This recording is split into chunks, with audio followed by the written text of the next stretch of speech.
Canaveral Groves to 13 nautical miles west of Palm Bay, moving northeast at 30 knots. Hazard, waterspouts and wind gusts to 40 knots. Source, radar.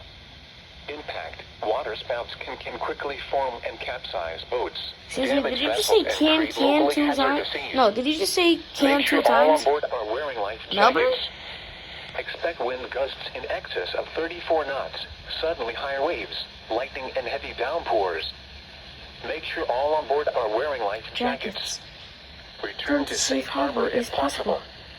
Locations impacted include Port St. John, Bellwood, Canaveral Groves, Rockledge and Toco. Move to safe harbor until hazardous weather passes. Thunderstorms can produce sudden waterspouts. Waterspouts can... Oh, locally hazardous seas. seek safe harbor immediately.